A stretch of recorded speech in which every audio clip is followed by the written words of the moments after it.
Dios les bendiga, mis queridos hermanos y amigos. Gracias al Señor que puedo compartir con ustedes la palabra del Señor en esta semana. El título: Disfrutando de los privilegios de ser hijos de Dios. Esto lo estoy basando en el verso de Romanos 8:17 que dice: y si hijos, también herederos de Dios y coherederos con Cristo. Es una tremenda bendición que Dios nos haya hecho hijos suyos. En el Evangelio de Juan dice que a todos los que creen en su nombre les dio potestad de ser hechos hijos de Dios. Y es un privilegio tan grande que el apóstol Juan dice: mirad cuál amor nos ha dado el Padre que seamos llamados hijos de Dios. Nosotros necesitamos estar conscientes que tenemos un gran privilegio, porque realmente no lo merecíamos. La Biblia dice que por cuanto todos pecaron, todos están destituidos de la gloria de Dios. Pero Dios, en su infinita misericordia, por eso es que dice el apóstol Juan: mirad cuál amor.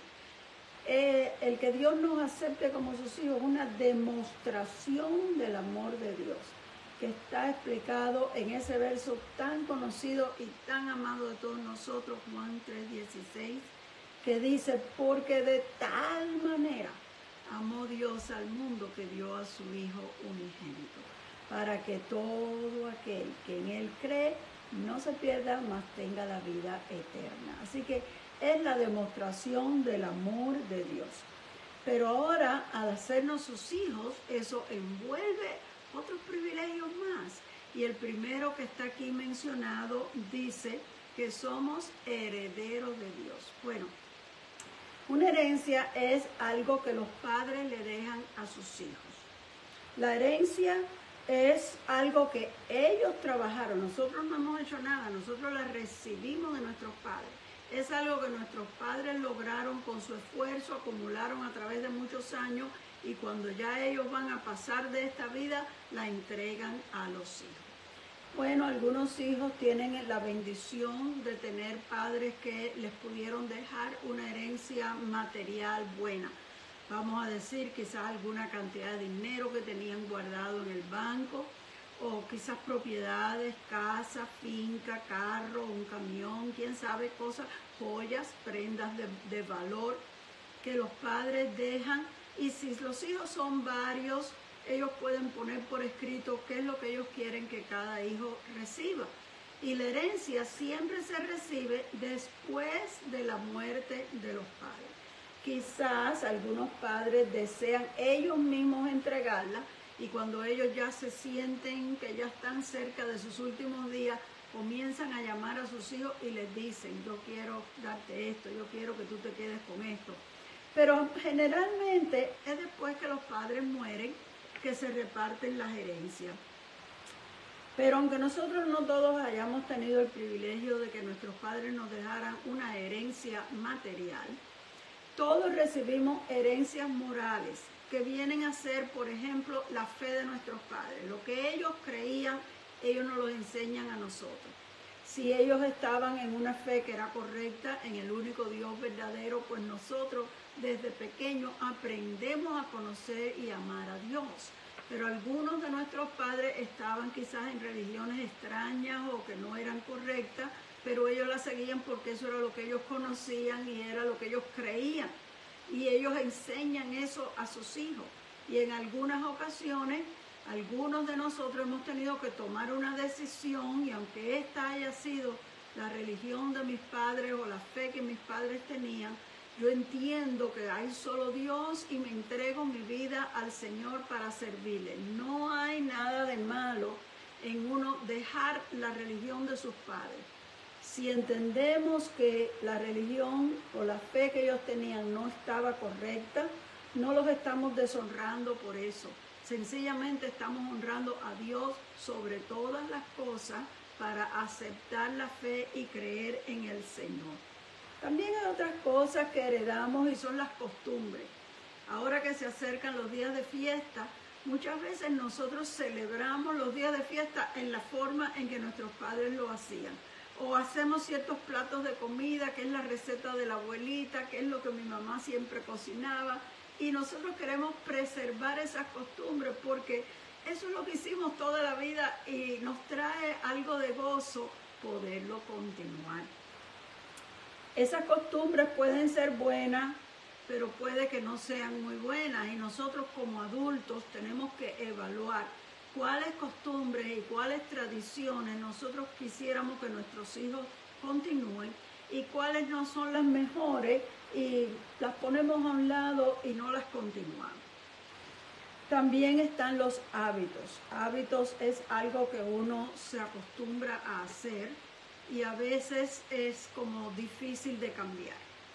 La mayoría de los hábitos que nosotros nombramos como hábitos no son muy buenos, como el hábito de fumar o de beber, emborracharse, que algunos padres acostumbran o acostumbraban a hacer y los hijos los veían desde pequeños. Y si se robaba un cigarrillo para fumarlo, los regañaban y le decían, tú estás muy chiquito, tú no puedes hacer eso. Pero los niños aprenden más de lo que ven que de lo que uno le dice. Por lo tanto, o ellos lo hacen por detrás de los padres sin que se den cuenta, o esperan y dicen, ok, ahora no me dejan, pero cuando yo tenga tal y tal edad. Quiere decir que hay algunos hábitos que si nosotros entendemos que no son buenos, debiéramos de cortarlo, porque nuestros hijos después de nosotros los están viendo y no va a ser bueno para ellos. Pero si no fue así y tus padres tuvieron malos hábitos, nosotros no estamos obligados a estar en eso y decir, es que mi mamá era así, mi abuela era así, toda mi familia era así.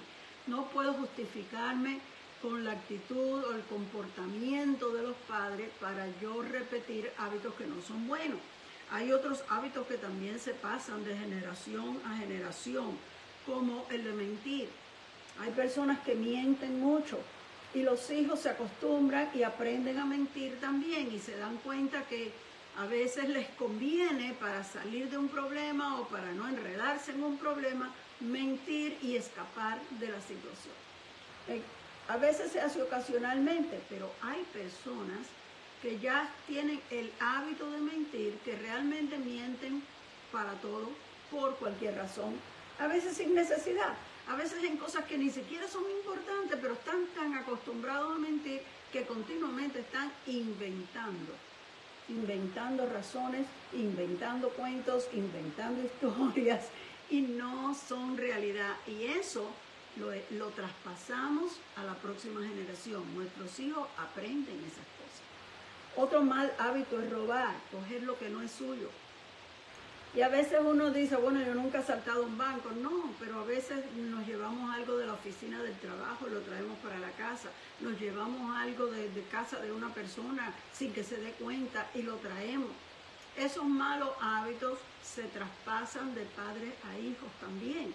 Y ellos aprenden, no crea que ellos no se dan cuenta que algo que usted trajo a su casa no fue comprado en una tienda. Y aunque usted no lo diga y aunque nadie diga nada, los hijos se van dando cuenta y van cogiendo la idea. Es más fácil agarrarlo y traerlo que tener que comprar o que tener que pedirlo. Y poco a poco los malos hábitos se pasan de una generación a otra. Pero eso no quiere decir que porque nosotros hayamos visto eso en el hogar de nuestros padres, ahora nosotros tenemos que ser así.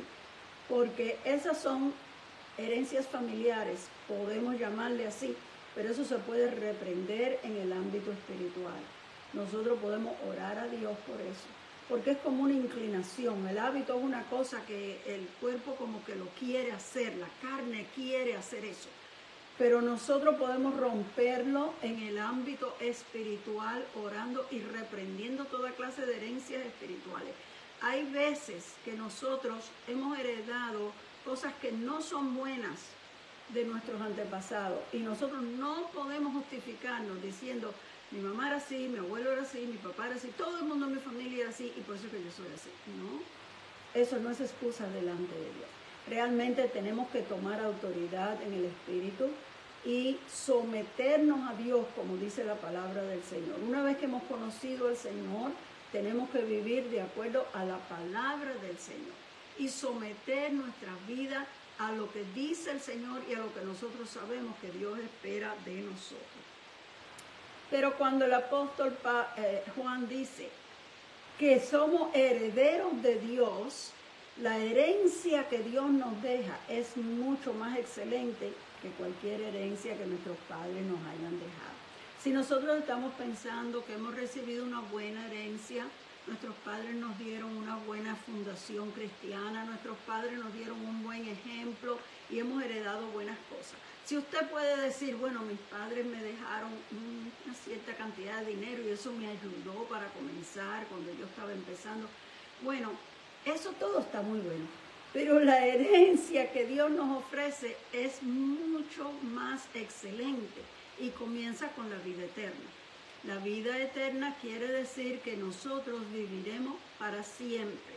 Y sabemos que el cuerpo no puede. O sea, este cuerpo, porque es humano, Dios le dijo al hombre, del polvo fuiste tomado y al polvo volverás. O sea, este cuerpo tiene una fecha de expiración y se termina su funcionamiento. Ahora cuando uno va llegando a las edades que yo voy llegando, ya las piezas van fallando y ya uno no está tan fuerte, ni tiene tanta energía, ni puede hacer las mismas cosas que podía hacer cuando estaba más joven, porque el cuerpo físicamente va deteriorando y decayendo.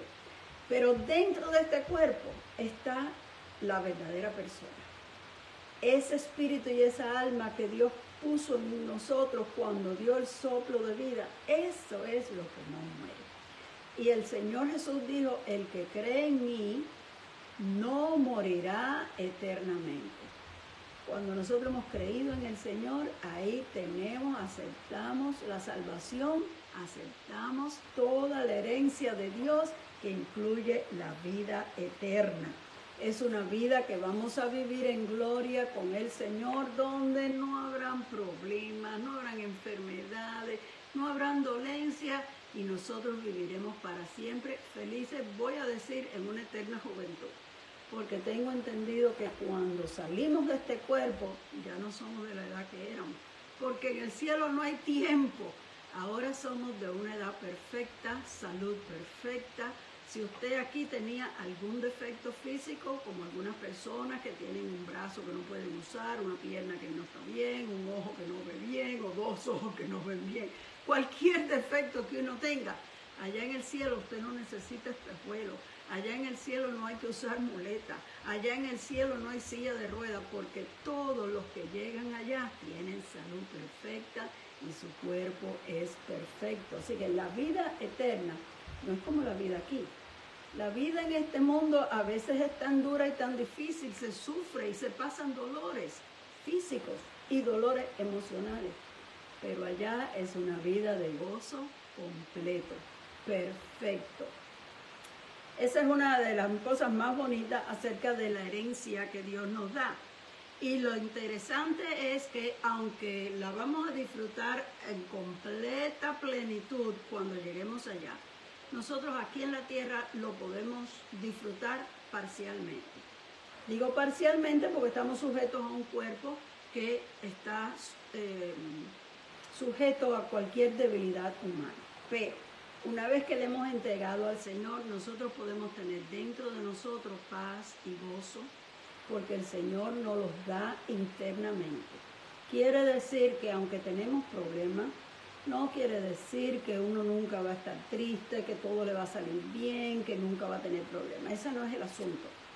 Es posible que tengamos una vida difícil, es posible que lleguen momentos en que nos sentimos bien tristes y lloramos, es posible que tengamos problemas de finanzas. Todas las cosas que le pueden pasar a cualquier persona, le pueden pasar también a los cristianos. ¿Cuál es la diferencia? La diferencia es que porque tenemos a Cristo en el corazón, podemos comenzar a disfrutar de las bendiciones de la herencia celestial aún estando aquí en la tierra. El apóstol Pablo dice que nosotros el Señor nos ha sentado en lugares celestiales. Y el creyente tiene que aprender, que es lo que queremos hablar en esta tarde, aprender a disfrutar de esos beneficios y de esos privilegios de ser hijos de Dios. Uno que es cristiano no necesariamente tiene que estar todo afligido, todo sufrido, todo desesperado, porque nosotros tenemos una esperanza que el mundo no tiene. Y entonces sí pasamos por los mismos problemas. Y de momento cuando algo sale mal, usted se disgusta. De momento sucede algo que le impacta su vida y usted llora. Usted como humano va a pasar todas las mismas emociones que cualquier ser humano pasa. No tenemos que disimular y decir, oh no, a mí no me afecta, oh no, yo estoy ok. Sea sincero con usted y con los demás. Usted puede admitir, eso me dolió, eso me molestó, esto me hizo sufrir.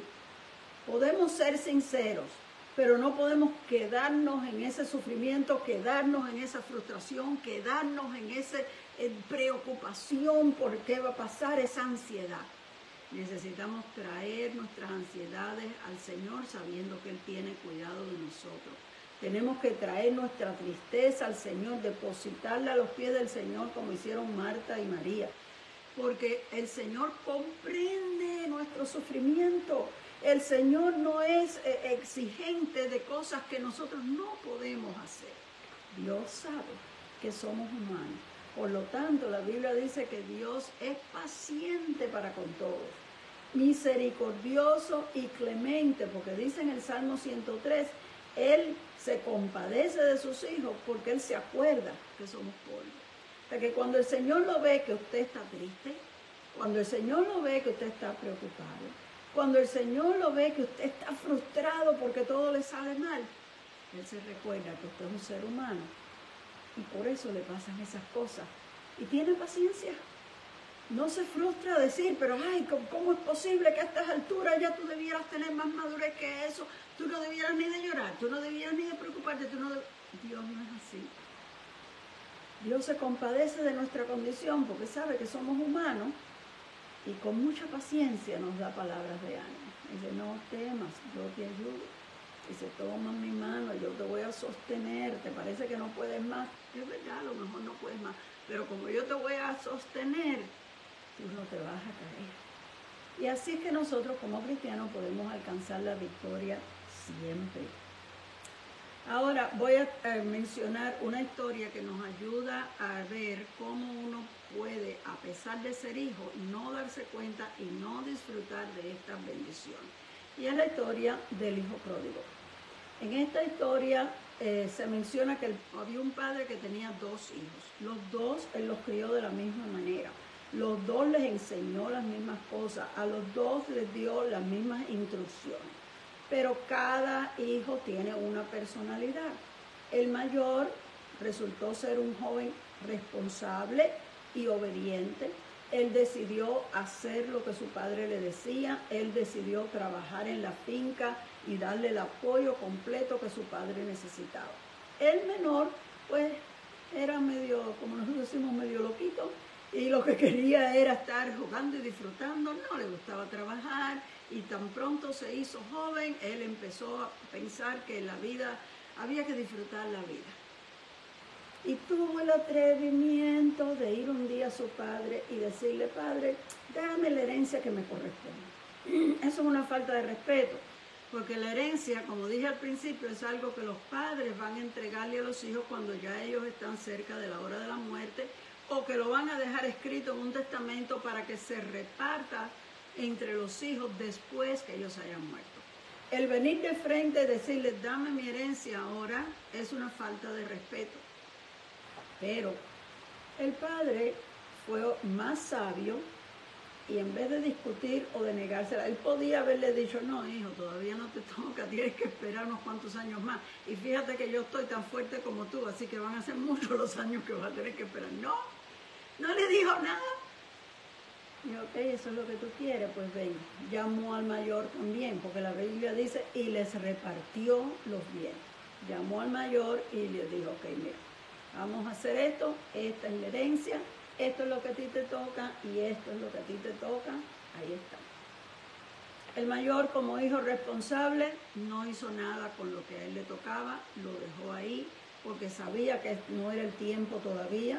Y aunque el padre no haya dicho nada, yo me imagino que como hijo, él se estaba dando cuenta que a su padre le estaba doliendo lo que estaba haciendo. Y le dio las gracias, pero no hizo nada con lo que le tocaba. El menor, como loquito que era, agarró lo que le correspondía y se fue de la casa. Yo sé que el padre tenía la idea clara de qué era lo que el hijo iba a hacer. Y es muy difícil para nosotros como padres ver que nuestros hijos en su juventud cojan mal camino. Nosotros quisiéramos poder controlarlos y poder explicarles y que ellos entendieran. Pero llega un momento en que si el hijo quiere seguir un mal camino, hay que dejarlo. Y el padre, con tristeza de su corazón, lo dejó que se fuera. Y ese muchacho se fue, como dice por ahí el refrán, a vivir la vida loca. De fiesta en fiesta, malgastando y bebiendo y malbaratando toda la herencia que le habían dado. Estaba lejos, en aquellos tiempos no había celulares, no había forma de información, no existía el Facebook para uno saber lo que está pasando con los demás. Una vez que él salió de la casa, ellos no supieron más. No me imagino que él se quedó por ahí dando vueltas por la esquina de la casa. Yo me imagino que él se fue bastante lejos para que nadie tenga que saber y para que nadie vaya llevándole chismes a papá a decirle qué es lo que yo estoy haciendo. Yo me imagino que él se fue lejos. Pero también sé que aunque el padre hizo esto con tristeza, él deseaba que su hijo regresara.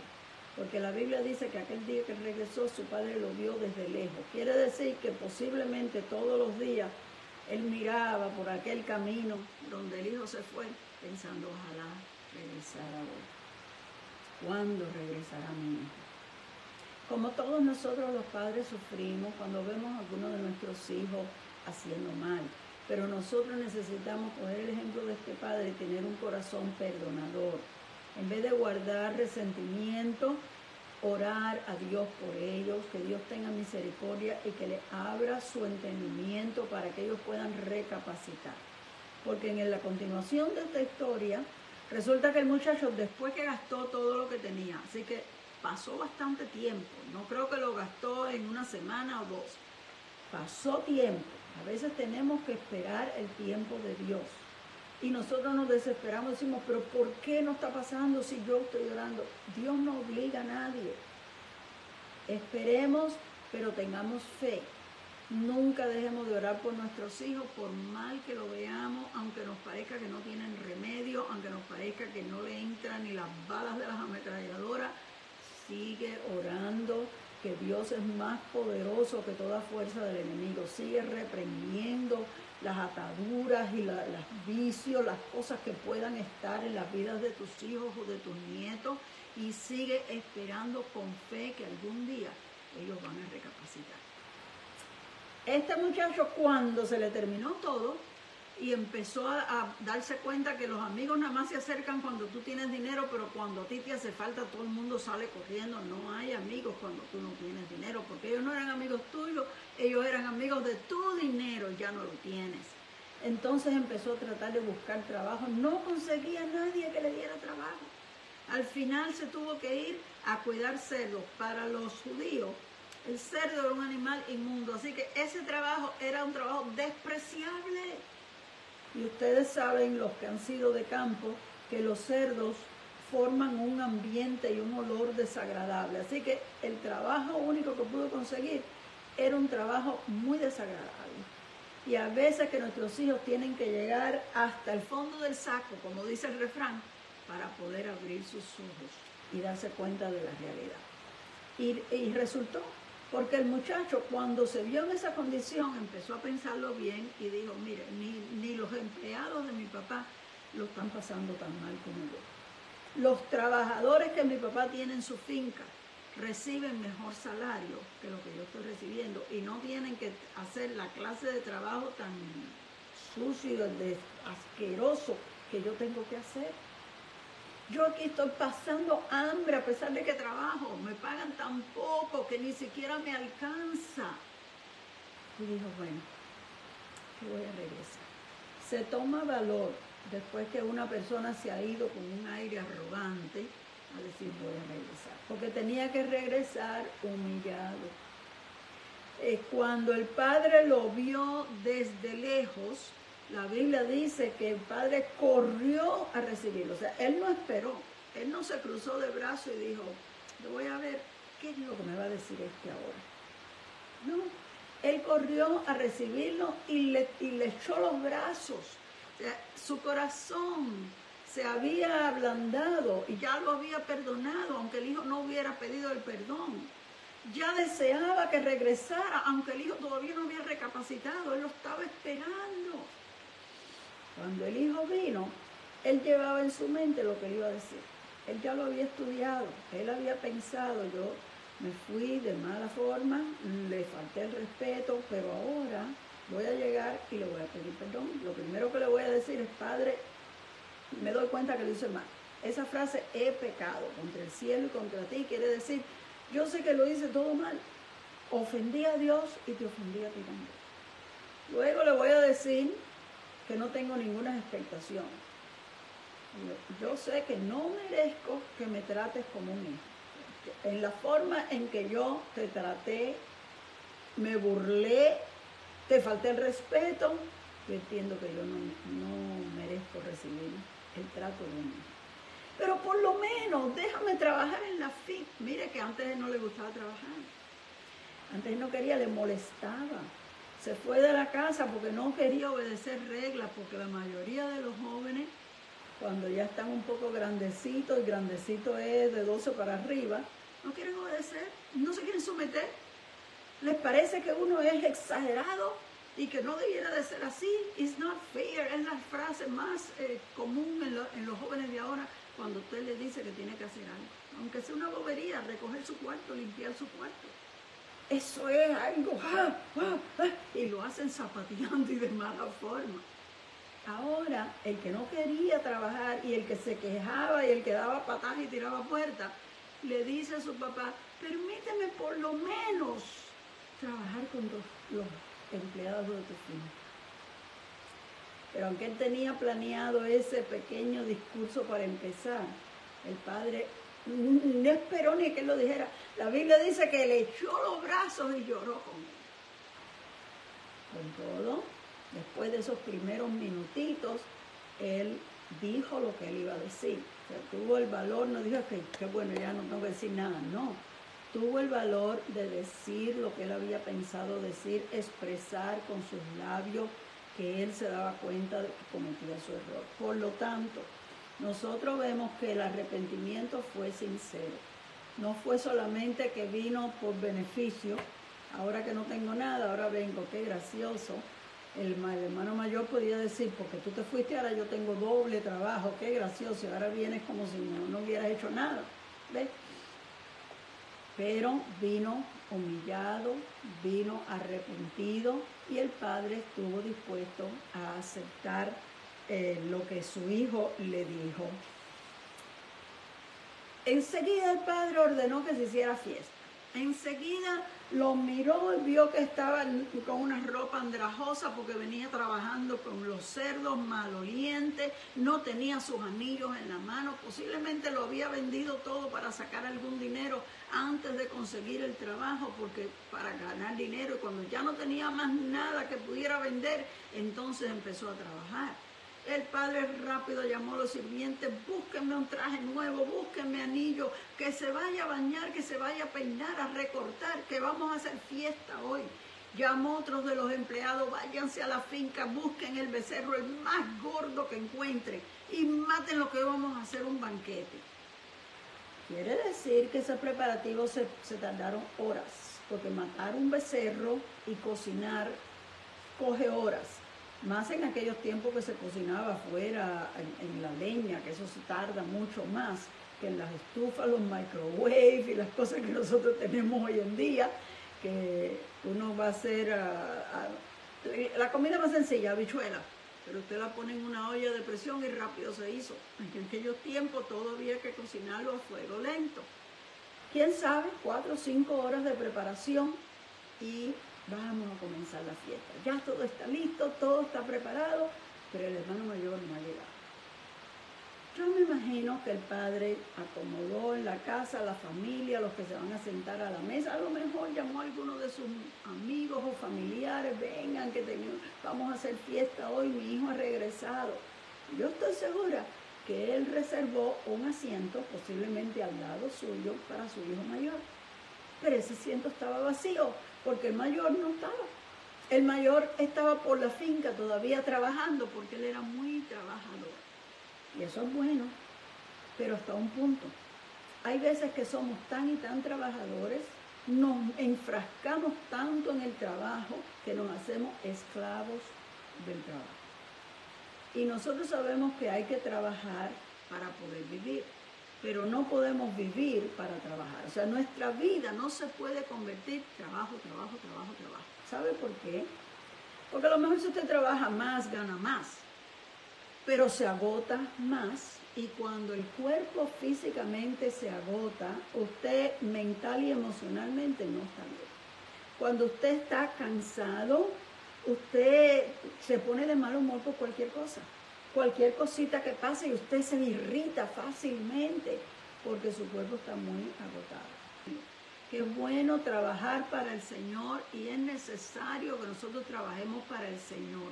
Pero no podemos trabajar hasta que estemos agotados, de mal humor, criticando y quejándonos de todo, porque esa es actitud que no le va a agradar al Señor. En la historia del hijo pródigo, el padre amaba a su hijo a pesar de que se había comportado mal.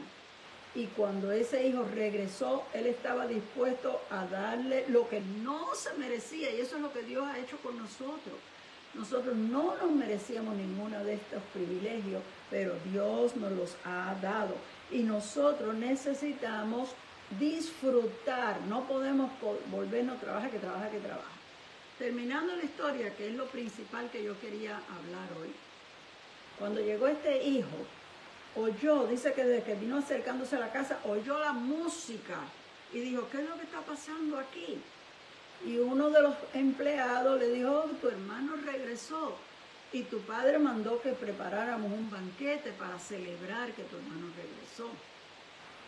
Y eso como que le subió algo por dentro.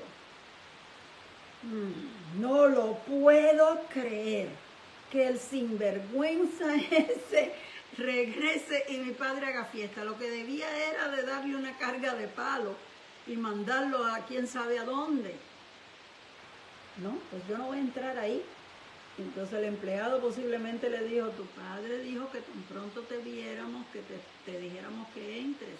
Tu lugar está reservado en la mesa. Él dijo, oh, no, yo no voy a celebrarle las pocas vergüenzas de mi hermano. Entonces le avisaron al padre, tu hijo mayor ya vino, pero dice que no va a entrar. Si usted fuera ese padre, ¿cómo hubiera tratado con la situación? A lo mejor alguno hubiera salido y le hubiera dicho, ay, déjate de bobería y acá entra. Pero la Biblia dice que el padre salió y le rogaba. Rogar es casi decirle, por favor, hijo, no lo tomes así, entra. ¿Quién sabe? El padre le dio algunas explicaciones, quién sabe no. Pero la realidad es que el padre no le está riendo la gracia al hijo menor, no le está celebrando las pocas vergüenzas ni las cosas malas que hizo, no le está celebrando las malas actitudes que él tenía antes. El padre se está regocijando porque lo vio venir cambiado, porque lo vio venir arrepentido, porque lo vio en una actitud completamente diferente a como él se fue. Él está celebrando el regreso. Fíjese que dice, mi hijo estaba muerto, pero ha resucitado, ha regresado. En otras palabras, yo no sabía ni siquiera si él iba a salir con vida, porque cuando nuestros hijos se meten con malas compañías, a veces se forma una pelea, se forma un tiroteo, se forma algo y nunca regresan al hogar. Él no estaba seguro si alguna vez lo iba a volver a ver, pero le dio tanto gozo ver que llegó sano. No le faltaba ni siquiera ni un pie ni un brazo, llegó completo, pero esta vez llegó humillado. Entonces eso le daba gozo. Al fin mi hijo ha cambiado. Tanto tiempo y que yo he orado y nada pasaba y al fin ha cambiado. Eso es lo que él estaba celebrando. Pero el hijo mayor cada vez se enojaba más y le dice al padre, tantos años que yo llevo sirviéndote, trabajando ahí al sol en la finca, tú a mí nunca me has dado ni un cabrito. Mira, para él mandaste a matar el becerro más gordo que tenemos. A mí tú nunca me has dado ni siquiera un cabrito para que yo haga una fiesta con mis amigos. Y el padre se sorprende que el hijo diga eso, pero el hijo está sacando el resentimiento que hay dentro de él. Hay veces que nosotros estamos calladitos y tenemos la apariencia de ser el buen hijo, pero por dentro llevamos unas amarguras y unos resentimientos que a Dios no le gustan. Y a veces Dios permite que sucedan ciertas cosas en nuestras vidas para que salga a la luz las cosas que hay dentro. Que a veces nosotros mismos estamos engañados y nos creemos que somos buenos y de momento uno reacciona y uno dice, wow, yo ni sé por qué dije esto, por qué hice aquello. O porque estaba dentro, porque la Biblia dice que de la abundancia del corazón habla la boca. Entonces tenía que haber sucedido una cierta cosa para que saliera y tú te dieras cuenta y pudieras arrepentirte y pudieras cambiar. Y entonces el hijo le dice así al padre, hay un resentimiento, pero el padre, la respuesta que le da nos pone a pensar muchísimo. El padre le dice, hijo, tú siempre estás conmigo y todo lo mío es tuyo. Con eso le ha dicho mucho. Tú siempre estás conmigo, quizás lo debiera de llevar a pensar, tú me conoces, tú sabes cómo yo soy. Tú sabes que yo no era rencoroso con ninguno de los dos. Tú sabes que si tú hubieras hecho algo malo, también te hubiera perdonado a ti también. Tú me conoces. Y lo segundo es, cuando yo les di la herencia, yo se las repartí a los dos. Quiere decir que ahora hasta la casa y la finca es tuya. Todo lo mío es tuyo. Ya yo te lo di todo. El padre no dijo más nada, pero yo voy a continuar lo que yo creo que estaba en el pensamiento del padre. Tú estás trabajando en la finca como si fueras un empleado, pero tú eres el dueño de la finca. Tú solo tenías que dar órdenes y dejar que los empleados trabajaran. Pero tú has tomado la obligación de trabajar y de trabajar de sol a sol, desde que amanece hasta que oscurece, como se trabajaban en los campos de Puerto Rico, que mi suegro trabajó en un campo de caña. Y tenía que trabajar desde que salía el sol hasta que oscurecía. Y en ese verano, que es a veces las 8 y las 9 de la noche y todavía está de día, mientras haya sol afuera hay que trabajar, y llegaban a la casa muertos del cansancio. Tú escogiste trabajar como un esclavo casi, cuando podías disfrutar como hijo. Tú y yo somos hijos de Dios y tenemos beneficios y privilegios que Dios nos ha dado. Y a veces escogemos trabajar, y como estamos sobrecargados de trabajo, nos ponemos de mal humor, porque no sabemos delegar, porque no sabemos pedir a otros que nos ayuden, porque queremos hacerlo todo, porque a veces queremos que vea la gente lo buenos que nosotros somos, lo efectivos que nosotros somos. Es que no nos damos cuenta que a veces hay motivos escondidos. Parece que somos muy esforzados, pero es que hay un cierto orgullo, queremos demostrar que hacemos más que los demás, queremos lucir todo el conocimiento y la experiencia que tenemos. Y Dios está observando todas estas cosas. Y a lo mejor no lo estás haciendo a propósito, como que yo voy a hacer esto para que todo el mundo se dé cuenta, pero inconscientemente eso es lo que hay en el fondo. Y no se te ocurre la idea, no porque no te venga el pensamiento, sino porque no te gusta la idea de poner a otros a hacer lo que tú podrías hacer y que todos vieran que tú lo haces mejor. Porque sí, a lo mejor tienes más conocimiento y más experiencia y lo puedes hacer mejor. Pero otros pueden ayudar y así entre todos el trabajo se hace y es más fácil. Pero déjame decirte, mi querido hermano, que nosotros tenemos que disfrutar como hijos. La gente que no es feliz y vive siempre quejándose no es porque no tenga todo lo que necesita, sino porque no sabe disfrutar de lo que tiene. Nosotros necesitamos desarrollar un corazón, una mente agradecida, donde nosotros podamos darnos cuenta de lo que tenemos, sentirnos agradecidos por eso que tenemos, en vez de estar siempre deseando lo que no tenemos y angustiados porque quisiéramos tener esto o aquello y no lo hemos podido lograr todavía. Esa actitud no le agrada al Señor. El Señor quiere que nosotros desarrollemos agradecimiento.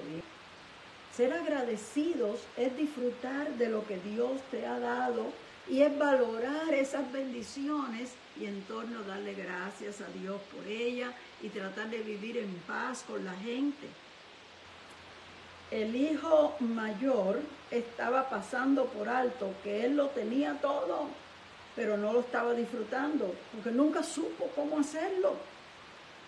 Le había pedido él a su padre alguna vez que él quería que le diera un cabrito para hacer una fiesta con los amigos. A lo mejor no. Porque si él se lo hubiera pedido, ¿ustedes creen que el padre le iba a decir, no, tú no puedes usar un cabrito para hacer una fiesta? No hubiera sido así. Pero posiblemente él ni lo pensó, porque él era muy responsable y muy trabajador, eso no estaba en su mente. Pero cuando se disgustó, sí acusó al padre, tú a mí no me has dado esto. Pero si tú no lo pides, ¿cómo tú vas a decir que no te lo he dado? Nunca hiciste la prueba. Quiere decir que no es que no lo tuviera, porque a lo mejor el padre le hubiera dicho, hijo, pero si todo es tuyo, claro que lo puedes coger. ¿No ves que ya yo te di toda esta herencia, todo lo que era mío ahora es tuyo? Tú no tenías ni siquiera que pedir el permiso. Pero como nunca lo trató, nunca lo supo, y al final está acusando al padre. Él no tomaba el tiempo para gozarse, para disfrutar, porque a lo mejor pensaba que su deber era trabajar. Tampoco quiere sentarse en una celebración, porque eso no es... Hay personas que no les gusta, no se sienten bien en medio de la fiesta, y sin embargo, trabajar es lo que a ellos les gusta. O sea que a veces depende de su personalidad. Pero en casos especiales, reuniones de la familia, aunque eso no sea lo más que uno le gusta, uno se siente y participa para estar con los demás y que todos en conjunto tengan un buen tiempo. Pero él no quería por los resabios y los resentimientos que él llevaba por dentro. La mayor distancia que había entre él y los familiares, él mismo la estaba haciendo. Cuando él le habló al padre de por qué él no quería entrar, y él le dijo, tú a mí nunca me has dado nada, le sigue diciendo, pero cuando llegó ese tu hijo, para él mandaste a matar. O sea que no dijo cuando llegó mi hermano, cuando llegó ese tu hijo. O sea que él se distanció, como que ese no es mi hermano. Así que él mismo era el que se estaba separando, porque claro que ellos eran hermanos, claro que lo eran. No podemos dejar que una actitud negativa dentro de nosotros nos robe el chance de conocer el corazón de nuestro Padre Celestial. Que nos robe la oportunidad de gozarnos cuando una persona se convierte a Dios y recibe lo que no merece. Si una persona viene al Señor y tú lo ves que está ahí, Dios lo bendice, y a lo mejor el primer día que fue y recibe la promesa del Espíritu Santo, no te pongas celoso y diga, pero yo tuve que orar 3 años antes que Dios me lo diera y mira y la primera, no te pongas celoso, porque Dios quiera bendecir, porque el Señor dice en su palabra, tendré misericordia del que tendré misericordia. Tenemos que dejar que Dios sea Dios y que Dios manifieste su misericordia cuando Él quiera y con la persona que quiera y nosotros disfrutar con Él. En vez de poner recelo y empezar la comparación, pero gózate de la bendición que otro está recibiendo y tú también vas a sentir gozo y alegría en vez de resentimiento y amargura. Recibir al hijo menor era un acto de la gracia y de la misericordia de Dios. Y aunque el hijo no se merecía nada, el hijo mayor podía haberse gozado de que de su hermano menor hubiese cambiado. Porque el hijo menor salió bien arrogante, pero regresó humillado. Salió bien inmaduro y bien ignorante, pero regresó recapacitado y regresó dispuesto a tomar responsabilidad en la casa de su padre. El cambio era radical y después de esa experiencia que tuvo, sí, había motivo por qué alegrarse.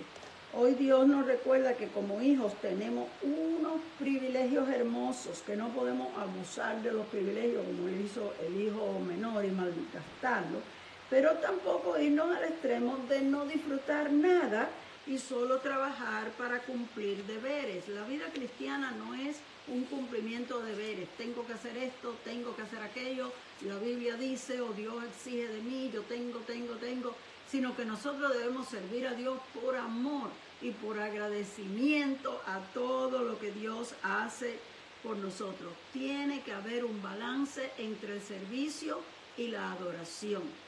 Vamos a volver a Marta y María. Marta solo trabajaba, María solo se sentaba a los pies de Jesús. Tiene que haber un balance, porque si las dos se hubiesen sentado, ¿qué iban a comer a la hora de la comida? Alguien tenía que preparar la comida. Pero Marta podía haber tratado las cosas de otra manera. Podía haberle dicho, María, ayúdame aquí. O le podía haber dicho, Señor, ¿por qué no vienes y te sientas acá en la cocina y así te podemos escuchar las dos? Había otras formas de bregar con la situación que enojándose y criticando. Y eso es lo que nosotros necesitamos pedirle al Señor, que nos ayude a mantener el balance donde nosotros podamos servir al Señor, hacer algo por el Señor, pero también sacar el tiempo para sentarnos a los pies del Señor, adorar a Dios, sacar tiempo de intimidad con nuestro Dios.